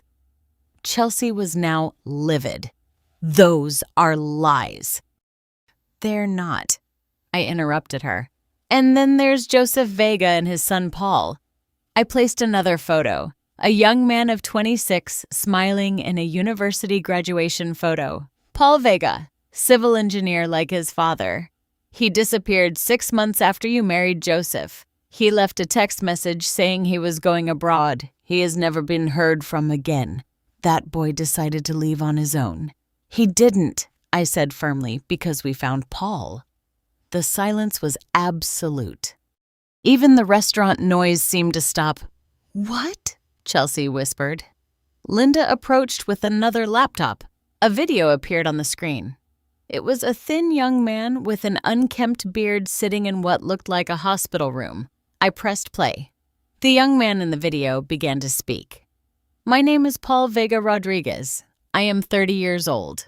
4 years ago, Chelsea Brooks, my father's wife, drugged me with something in my coffee. When I woke up, I was in a place I didn't recognize.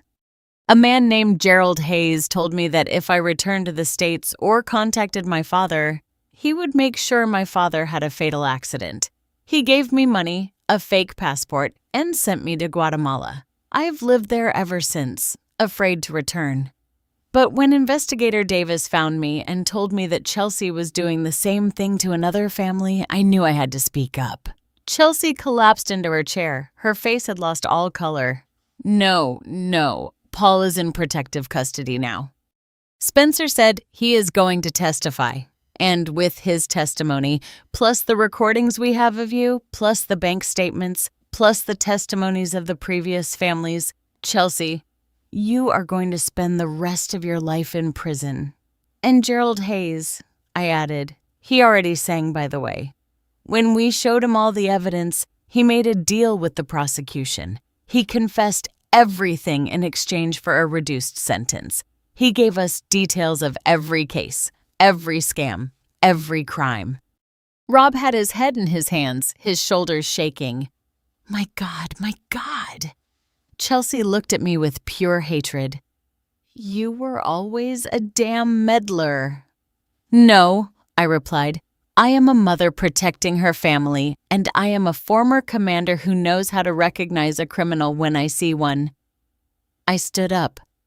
Counselor Rodriguez took some documents from his briefcase. The documents you signed at my house are completely void, by the way. The coercion clause automatically invalidates them. My property is still mine, and Ethan is under my full legal custody now. Rob signed the papers yesterday. I looked at my son. He nodded with tears in his eyes. Chelsea Brooks, Spencer said, standing up, you are formally charged with fraud, extortion, attempted murder, kidnapping, and conspiracy to commit murder. Your house arrest has been revoked. Officers, please. 2 police officers who had been waiting nearby approached. Chelsea tried to resist as they put the handcuffs on her. Rob, help me. Tell them this is a mistake. Rob looked at her. Tears rolled down his face, but when he spoke, his voice was firm. I can't help you, Chelsea, because all of this is true, and I was too blind to see it. As they led her away, Chelsea screamed, cursed, threatened, but no one was listening to her anymore. The other diners in the restaurant watched the scene with a mixture of shock and curiosity. When the restaurant finally returned to relative silence, Rob looked at me. Why did you do it here? Why not just at the precinct? Because you needed to see it, son. You needed to see who she really was, with witnesses, with evidence, without a shadow of a doubt. You needed your last image of her, not to be the crying victim who says you are cruel. You needed to see the real Chelsea, a cornered criminal who will finally pay for her crimes. Rob nodded slowly. And now what? Now comes the hard part, I said, sitting down again. Rebuilding our family, healing the wounds, recovering the lost time. Do you think it's possible? I don't know, but we are going to try because despite everything, you are still my son, and Ethan deserves to have his father back. Spencer and Counselor Rodriguez said goodbye discreetly. Linda packed up her equipment and left too, not without giving me a knowing wink. Rob and I were left alone at that table under the cherry tree with a half-drunk picture of iced tea and donuts no one had touched. Can I see Ethan today? Rob asked.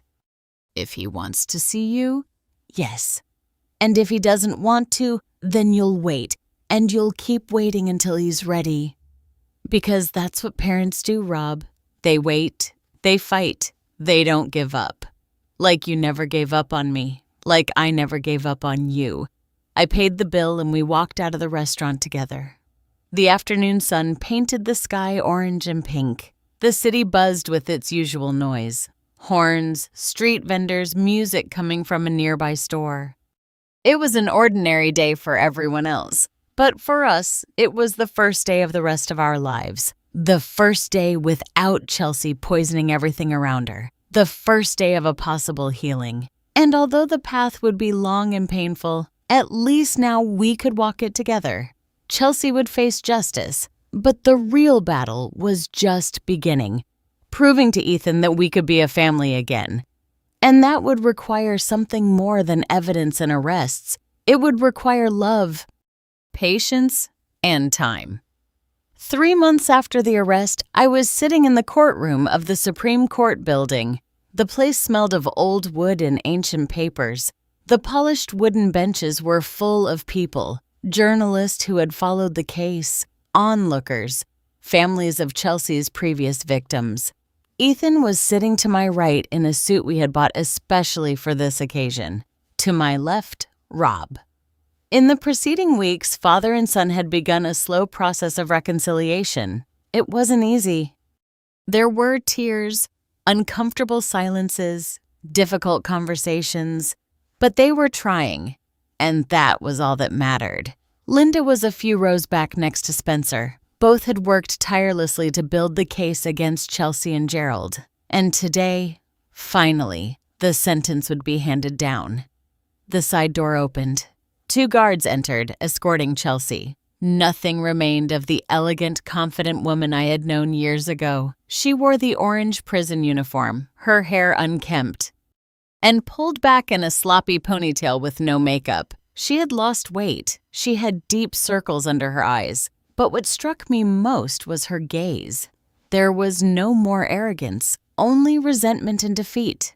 Behind her entered Gerald Hayes, also in a prison uniform. He kept his gaze lowered as if the weight of his crimes had finally broken him.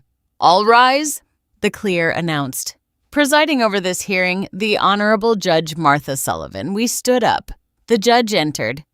A woman about 55 years old with short gray hair and an expression that revealed nothing. She sat on her bench and motioned for us to do the same. "Good morning," she began. "We are here to sentence the state versus Vanessa Jimenez Ruiz, also known as Chelsea Brooks and Gerald Hayes. The defendants have been found guilty by a jury of their peers of the following crimes: aggravated fraud, extortion, attempted murder, kidnapping, criminal association, and conspiracy to commit murder." The judge's voice resonated through the room. Every word was like a hammer blow. Before proceeding with the sentence, does any of the victims wish to make a statement? The prosecutor looked at me. I nodded and stood up. I had prepared this for weeks. I had written and rewritten my words. But when I finally spoke, it was from the heart. Your Honor, my name is Elelin Stone. I was a commander in criminal investigations for 35 years. In that time, I saw many criminals, but none like Vanessa Jimenez. I looked directly at Chelsea. She held my gaze with pure hatred. She did not destroy only properties or bank accounts. She destroyed families. She destroyed the trust between fathers and sons. She manipulated. She lied. And when her lies were not enough, she resorted to violence.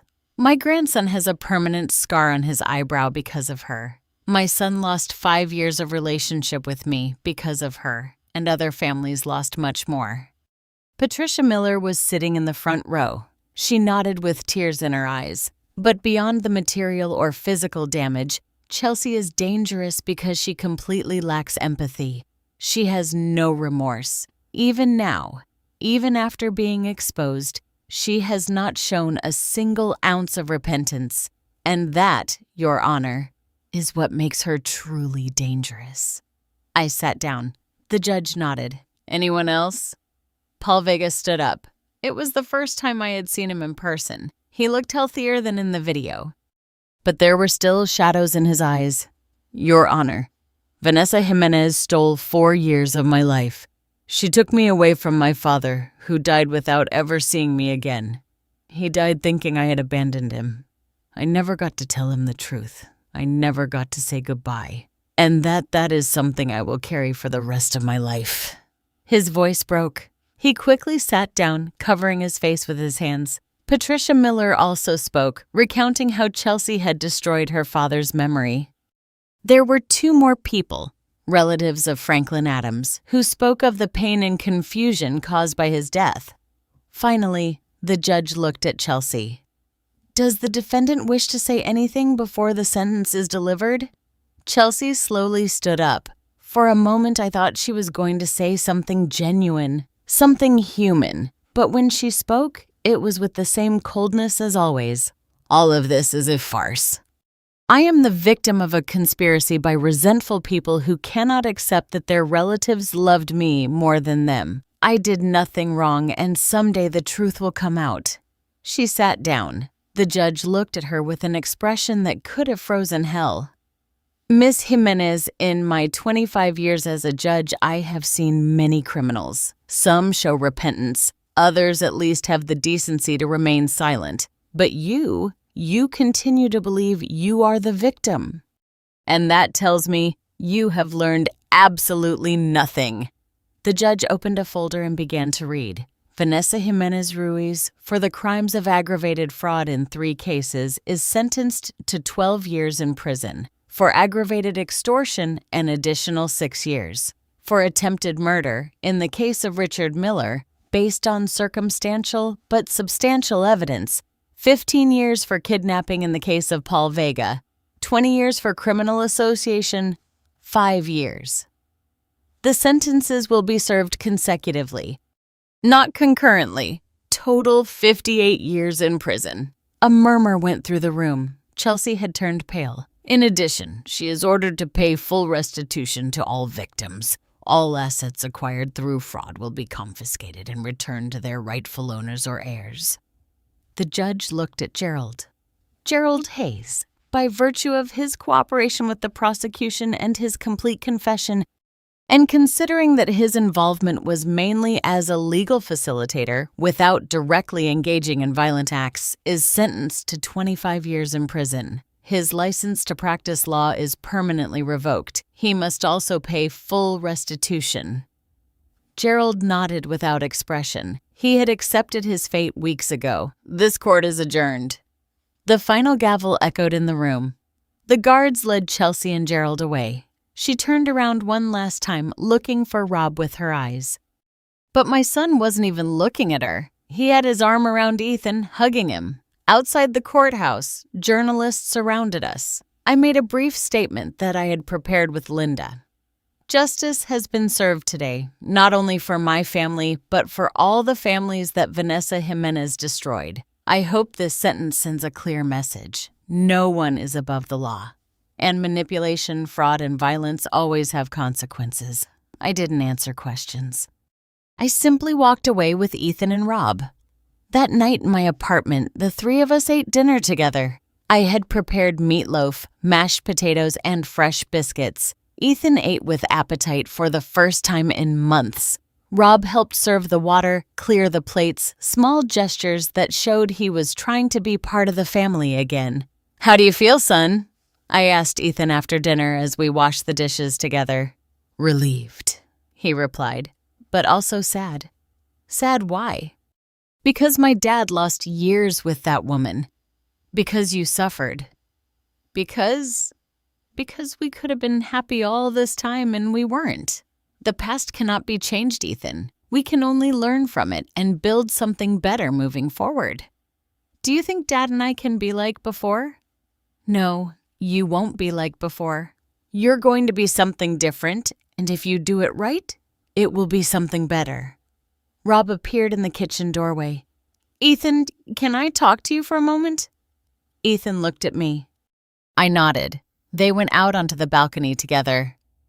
Through the window, I watched them talk. I saw Rob cry and how Ethan hugged him. I saw how finally, after so much pain, they were beginning to heal.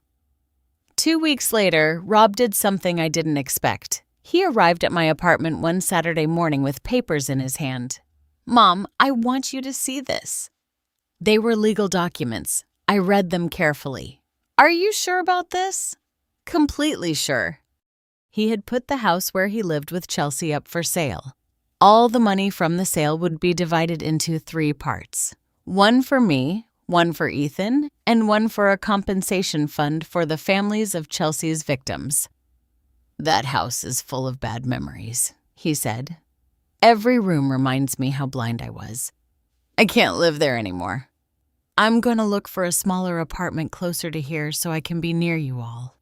And Ethan. Ethan will continue to live with you while he finishes high school if you agree. But I'm going to be present. I'll take him to school, go to his soccer games, help him with his homework. I'm going to be the father I should have been all along." I hugged him. My son finally back. A month later, I received a letter. It was from the prison. The sender was Vanessa Jimenez. I hesitated to open it. Linda, who was visiting me that day, said, "You don't have to read it if you don't want to, Commander." But something made me open it anyway. The letter was brief. "Elela Nena, you won. Congratulations, you destroyed my life just as I tried to destroy yours. I guess that makes you feel powerful. But I want you to know something. I don't regret anything. Every decision I made was because this world doesn't give anything to women like me. I had to take what I wanted, and I would do it again. You're going to die someday, old lady, and when you do, I'll still be here remembering how I defeated you for 5 years, how I pushed your son away from you, how I made him doubt you. Those 5 years are mine, and no one can take them from me. May you rot, Vanessa." Linda read the letter over my shoulder. "She's a psychopath until the very end." "Yes," I replied, "she is." But instead of getting angry, I felt something different. Pity. Pity for a woman so broken inside that she never knew real love. Who only understood the world in terms of winning and losing, taking and destroying. I tore the letter into pieces and threw it in the trash. "She can keep those 5 years," I told Linda, "because I have the rest of my life with my family, and that's something all her hatred can never touch." That night, Rob, Ethan, and I ate dinner together again. This time, Ethan brought his guitar and played songs he had learned at school. Rob and I sang off-key, laughing at ourselves. At one point, while Ethan played a song his mother had taught him, I looked around my small living room. The old furniture, the photos on the walls, the smell of coffee and cinnamon, and I realized something. Chelsea never had real power over me. Because power is not in money or in property or in manipulating others. Power is in the love you give, in the roots you plant, in the family you build with patience and dedication. Chelsea could rot in her cell, clinging to those 5 years she stole from me. Because I had something she would never have. A family that loved me, a grandson who respected me, a son who had finally come home. And that without a doubt was the true victory. But the story does not end with revenge or punishment. It ends with something much more powerful: forgiveness, reconstruction, and proof that love can always heal even the deepest wounds. Part 10. The Legacy of a Commander. 6 months after the sentencing, I woke up with the sun streaming through my bedroom window. It was a Saturday in May, and the city smelled of recent rain and bougainvillea flowers. I stayed in bed for a moment, listening to the sounds of my apartment. From the kitchen came the clatter of dishes. Someone was making breakfast. I heard laughter, a deep voice, and a younger one exchanging jokes. I smiled. I slowly got up, putting on my worn robe and slippers. When I reached the kitchen, I found a scene that a year ago would have seemed impossible. Rob was at the stove making scrambled eggs. Ethan was setting the table humming a song that was playing on the radio. They had made black coffee, donuts, and cut fruit. "Good morning, Grandma," Ethan said when he saw me. "Happy birthday." I had completely forgotten. 69 years, a whole life. "Oh, my boys, you didn't have to do this." "Of course we did," Rob said, turning to me with a smile. "It's your special day." We ate breakfast together at the small dining table. Ethan told me about his final math exam, which he had passed with a 9. Rob talked about his new job at a smaller construction company, where the atmosphere was better and the hours more reasonable. "I don't want to lose any more time," Rob said, looking into my eyes. "Money can wait. You can't." After breakfast, Ethan pulled out a package wrapped in green paper. "This is from both of us." I opened it carefully. Inside was a photo album, but they weren't old photos. They were new photos from the last 6 months. Ethan playing soccer with Rob watching from the stands. The 3 of us in the mall eating ice cream. A picture of Rob and me holding hands in front of the Lincoln Memorial. Ethan hugging me after his high school graduation. A photo of the 3 of us planting a tree in the community garden near my house. A cherry tree. Tears filled my eyes as I turned the pages. "Do you like it?" Ethan asked. "It's perfect, my boy.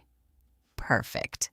On the last page was a photo of the 3 of us sitting on my sofa smiling at the camera. And underneath, written in Rob's handwriting, "Family isn't just the blood you share, it's the love you choose to give every day. Thank you, Mom, for never giving up on us. We love you." I couldn't stop crying. Rob hugged me from one side, Ethan from the other. And in that moment, in that small kitchen of a modest apartment in Greenwich Village, I felt something I hadn't felt in years. Complete peace. "I have something to tell you," Rob said after a moment, pulling away slightly. "I've been going to therapy twice a week for the last 4 months." I looked at him surprised. "You hadn't told me." "I wanted to be sure it was working before I told you. I needed to understand why I was so blind with Chelsea, why I let her manipulate me so easily. And what did you discover?" "That I never truly processed the death of Ethan's mom, that I felt guilty for being happy without her. And when Chelsea arrived, I filled that void with the first thing I found, regardless of whether it was real or not, and in the process I hurt the people who truly loved me." "Dad," Ethan said softly. "We already talked about this. I already forgave you." "I know, son, but I'm still learning to forgive myself." "That takes time," I said. "But the fact that you're doing the work, that you're facing your mistakes, is already a huge step." Rob nodded. The therapist helped me understand something else. He told me that you, Mom, were an example of strength all my life. And maybe that's why I never told you when I was suffering, because I thought I had to be as strong as you. Son, strength doesn't mean not asking for help.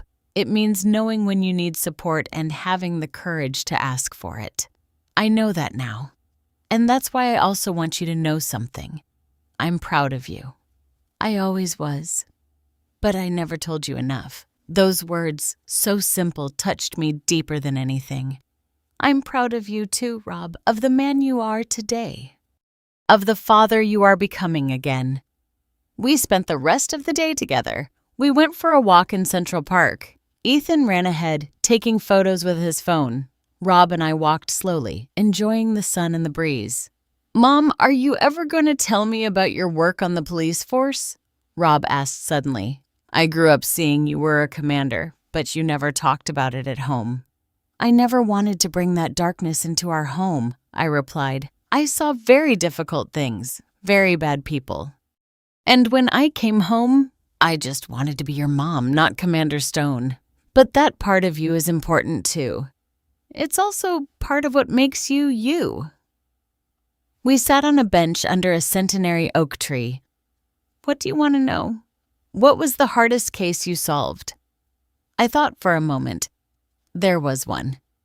An 8-year-old girl disappeared from her school. Everyone thought she was dead, but I kept looking. For 3 weeks, I practically didn't sleep. I checked cameras, interrogated hundreds of people, followed every lead, no matter how small, and finally, we found her alive. Scared, but alive. She was hidden in a neighbor's basement, and the neighbor, he's serving a life sentence. But that girl, she grew up, studied medicine, and is now a pediatrician. She sends me a card every Christmas. She says I saved her life, but actually, she gave meaning to mine. That's why you were so tenacious with Chelsea, Rob said. Because you know how to investigate, how to not give up. Yes. But also because it was my family. And for my family, I will always fight. Ethan came running back excited. Grandma, Dad, there's a music festival over there. Can we go? Let's go, I said, standing up. We went to the festival. It was a Mother's Day celebration with local music, food stalls, and crafts. We ate street corn, drank lemonade, and danced to the rhythm of a local band playing old songs. At one point, while Ethan was buying cotton candy, Rob took my hands and made me dance to Amazing Grace. I laughed like I hadn't laughed in years. People around us looked and smiled. This, Rob said, spinning me clumsily. This is what we should have been doing all along, laughing together, enjoying together. It's never too late to start, son. When we returned home at dusk, we were tired but happy. Ethan went to his room to do homework. Rob and I stayed in the living room, drinking chamomile tea. Mom, there's something else I want to tell you. Tell me. I'm thinking of starting to date someone, a coworker. Her name is Elelanina. She's an architect. She has a 12-year-old daughter. My first instinct was to tense up, but I took a deep breath. What is she like? Kind, genuine, divorced 3 years ago. She has no interest in my money because she earns more than me. He smiled, and most importantly, when I told her what happened with Chelsea about my mistakes, she didn't run away. She listened to me. And she told me that everyone deserves a second chance if they are willing to do the work. She sounds like a smart woman. She is, and I would like you to meet her, but only if you are ready. I won't pressure you. Does Ethan know her? Not yet. I wanted to talk to you first because after what happened, I need to do things right. I need us all to be on the same page. I placed my hand on his. Son, you deserve to be happy. You deserve love. Just take your time. Get to know her well. And when you're sure, when you know it's real, then introduce us. Thank you, Mom. But Rob, one thing. Yes, if ever in any future relationship you feel someone is pulling you away from your family, from Ethan, from me, promise me you will stop it immediately. I promise you I will never let anyone separate me from you again. That night, before sleeping, I went out onto the balcony. The city glowed under the nightlights. I could hear the murmur of traffic, the voices of neighbors. Distant music from some party. I thought about the path we had traveled, the pain, the tears, the fights, Chelsea and her wickedness, the lost years, the wounds, Jesus, that were still healing. But I also thought about what we had gained. The shared dinners, the laughter, the hugs, the second chances. Ethan came out onto the balcony, a blanket over his shoulders. Can't sleep, Grandma. I was just thinking about what? That it was worth it. Every tear, every fight, every difficult moment. It was worth it to get to this moment. Ethan walked closer and hugged me. Grandma, there's something I've never told you. When I was at my worst with Chelsea, when I felt like no one believed me, I held on to one thought, that you would never abandon me, that no matter what, you would always be on my side. And I always will be my boy until my last breath. That's why I want to be like you when I grow up. Strong, brave, someone who fights for the people they love. You already are all of that. Ethan, you already are. Do you know what I'm going to study? What, son? Law. I want to be a lawyer, but not like Gerald. I want to defend families like ours, children no one believes, people who need someone to fight for them. Tears rolled down my cheeks. Your mother would be so proud of you. And you make me proud too, Grandma, because you taught me that giving up is never an option. We stayed there embracing under the stars on that small balcony of a modest apartment in New York City. And at that moment, I understood something profound. Wealth is not measured in property or bank accounts. It is measured in shared moments, in hands that hold, in stories that are told from generation to generation. Chelsea had spent her life accumulating money that never brought her happiness, dying alone in a cell with no one who truly loved her. I, on the other hand, had a grandson who wanted to be like me, a son who had come home, an imperfect but real family. And that was all the treasure I needed. 2 years later, I was sitting in the community garden under the cherry tree we had planted. It was spring, and the tree had bloomed for the first time. Pink flowers covered the branches, swaying in the gentle breeze. Ethan was in his first year of law at Georgetown University. Rob had married Elena 6 months earlier in a small, intimate ceremony. I had walked him down the aisle, and when he asked if I approved of the marriage, I said, "Son, you are already a man. You no longer need my approval, but you have my blessing because I see how Elena looks at you, and I see how you look at her, and that is real love." They now lived nearby, just 10 minutes from my apartment. I saw them several times a week. Elena's daughter, Sophia, had become very close to Ethan. The 4 of them often came to dinner with me on Sundays. It was a new family, different but beautiful in its imperfection. Linda sat next to me on the garden bench. "What are you thinking about, Commander? That life comes full circle and the scars it leaves make us stronger. Do you ever regret how you handled the whole situation with Chelsea?" "No. I did what I had to do to protect my family, and I would do it again without hesitation." "Do you know that Paul Vega just got married? He sent me an invitation. He was finally able to rebuild his life. I'm glad. He deserves to be happy after everything he went through." Linda took out her phone and showed me a photo. It was of Paul's wedding. He looked radiant, surrounded by family and friends, and this will also interest you.